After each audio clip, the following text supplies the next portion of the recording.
What is up, you guys? Gold Panda here today in the 2017 Jeep Wrangler Unlimited, courtesy of Stettler Dodge Jeep Ram in York, PA.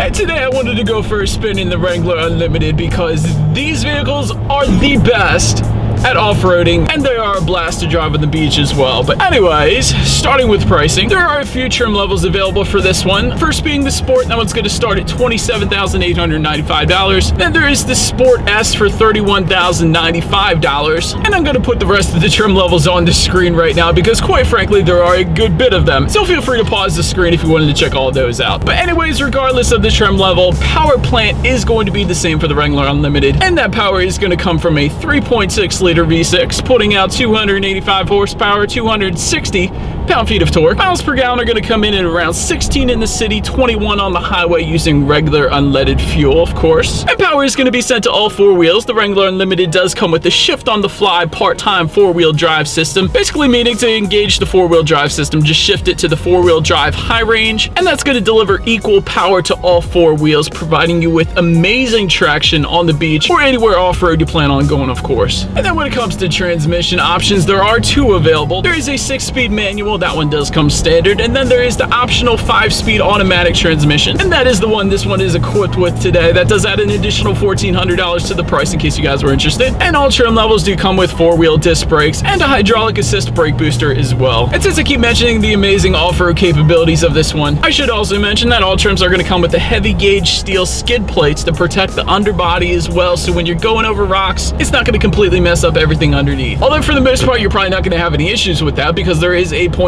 inches of ground clearance on this one. And another thing I love about driving Jeeps is I just had a Wrangler coming in the opposite direction. He waved at me, so there is definitely a serious Jeep cult-like following out there, which I love. So yeah, that's just yet another perk of owning the Wrangler. But anyways, let's now check out the exterior a little bit on this one, because of course the Wrangler is known for its very iconic styling. So up front, there are halogen headlamps to both sides. Just below all that, there are fog lamps. They do come standard as well. There are 2 front tow hooks, of course, for when someone else gets stuck in the mud, you can pull them back out with your Wrangler, of course. And there is the body-colored signature front grille that does come standard as well. It definitely looks awesome. But then, moving around to the sides, there are black accent fender flares, and of course, you can get them body-colored. That is optional. And there's going to be trim level badging just behind those front fenders, of course. If you were ever curious of what trim level somebody had, that's where you're going to find it. And as far as the wheel setup goes, standard wheel setup does come with 16x7-inch steel wheels. However, if you go with the Sport S, that adds an additional 3,200. That's going to upgrade your wheels. It's going to give you a leather-wrapped steering wheel, a bunch of other stuff. But that wheel setup is going to come with 17x7.5-inch aluminum silver wheels. That is what you're looking at right now. And Goodyear tires do come standard. And of course, you're going to have your matching wheel and tire combo on the back of the Jeep as well. And now since we are around back, there is a center high mount stop tail lamp as well, just above the tire there. And there is a black rear bumper and 1 rear tow hook back there as well. But anyways, there is a single exhaust setup back there. So as always, I just always have to do it. Here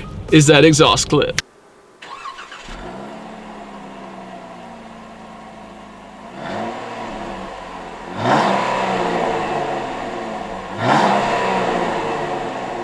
Since we are around back, let me show you how to pop open the rear hatch here real quick, because it is kind of a 2-tier setup there. But anyways, as far as cargo capacity goes, it does come in at 31.5 cubic feet. And of course, you can fold those rear seats down. That's going to up the cargo capacity to 70.6 cubic feet. That's definitely a good bit. And then there is an easy access lockable storage bin in the cargo area. And by the way, there are many lockable compartments in this one due to the fact that you can completely remove the roof and the doors on this one. So if you do that, you can make sure everything is locked up so nobody jumps in your Jeep and starts stealing everything. Anyways, checking out the rear legroom now, that's going to come in at 35.6 inches. So for reference, I'm an even 6 feet tall. This is how much space I had going on back there. And there are some cup holders on the floor there as well for the rear passengers in case they needed them. But now moving up to the front, standard setup, they do come with a cloth finish. They are reclining as well. As far as the steering wheel goes, it is tilt, so it does go up and down only. But honestly, these seats are actually quite comfortable, and I was able to find a comfortable driving position, so no issues there for me. Then anyways, as far as the startup goes, let me show you guys the key here. Of course, it's got your Jeep on the one side, and then on the other side, you got your lock and unlock. Very basic automatic setup. And as far as the startup goes, you just put the key in the ignition, start it up. It is a black and white finish with a 100-mile-per-hour speedometer. Very old school setup, but very classic Jeep at the same time, so awesome for that reason. And it does tell you the outside temperature as well, which is saying it's 48 degrees, which isn't too bad for late November in Pennsylvania. But then under that speedometer, there are a couple other things you can view. For instance, there is, like I said, the outside temperature. There's a digital speedometer. You can check out your average miles per gallon, how many miles you have left until you hit empty. That's always nice. There is a tire pressure monitoring system for all 4 tires, also awesome, and a couple other things as well. But then as far as the overall interior quality, it's not going to be quite luxurious or anything like that, but that is not what the Wrangler is known for. This is meant to be an awesome off-road vehicle. You got your oh crap handle on the passenger side up here. That's pretty cool. And you got your lockable glove box just below that as well. Everything is very heavy duty, and actually you can hose out this interior as well if you go mudding in this thing and you get the interior completely filthy. Just take a hose to it and it washes right out. That is definitely an awesome feature of this one. But anyways, I probably should mention this one as well, you guys, because front and center is where you're going to find your power windows. A lot of times in other vehicles, it's going to be on the actual door, but since you can remove the doors, it's going to make more sense to put those buttons up front and center. So just in case you were wondering how to do that. And again, your mirror setup is going to be the same way. That's going to be located right around where your right knee sits. So that's where you're going to adjust your side mirrors as well. Anyways, now let me try out this sound system, because this one does come with an 8-speaker sound system. So when it's a nice hot summer day, you can take off the doors, take off the roof, blast the sound system, whatever you want to listen to. So let me see what's on the radio today, and we're going to test out this sound system right now.